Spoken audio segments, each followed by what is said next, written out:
వైఎస్ఆర్సీపీకి ప్రజలు ఎన్నుపోటు పొడిచారు. ఆగరా అయ్యా అయ్యా అవ్వ అమ్మ నాన్న నాకు ఒక అవకాశం ఏముండయ్యా నా తడాకా చూపిస్తానన్నావు. రాష్ట్రంలో మొత్తం నిధులు మొత్తం కలిపి సంఖలో పెట్టుకున్నావు వెళ్ళి. ఈ సంఖలో పెట్టుకున్న నిధులన్నీ బయటికి రావట్లేదు. ఇవన్నీ నష్టపోయారు కదా ప్రజలు. కరెంటు బిల్లులు నష్టపోయారు, ఇంటి పన్నులు నష్టపోయారు, రోడ్డు పన్నులు నష్టపోయారు, మా నిక్కర స్కాముల్లో నష్టపోయారు. ఇవన్నీ మెయిన్ ఏంటంటే గ్రాసరీస్లో నష్టపోయారు. నిత్యావసర సరుకులే కానీ ఏవైనా కానీ ఏ రకంగా పెరిగిపోయినాయి అంటే ఆ రాష్ట్రాన్ని చూసి ఈ రాష్ట్రాన్ని చూసి పక్క రాష్ట్రాలు ఏ రకంగా పెంచేసారంటే ఇక పేదవాడు బ్రతకడానికి లేకుండా. అంటే ఒక 500 ఒక 1000 రూపాయలు కూలి తెచ్చుకునేవాడికి ఒక 2 పిల్లలు ఉంటారు, భార్య ఉండదు. ఈ 1000 రూపాయల కూలీలో ఇంటద్దే కట్టుకుంటాడా? ఈ పెరిగిపోయిన నిత్యావసర వస్తువులు రేట్లే తెచ్చుకొని తింటాడా?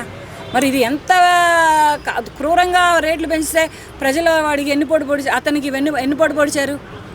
జగన్మోహన్ రెడ్డి గారికి వెన్నుపోటు పొడిచారు అంటే ఇక్కడే ప్రజలు పొడిచారు వెన్నుపోటు దినోత్సవం అని వాళ్ళు ప్రత్యేకంగా పెట్టుకోకర్లేదు.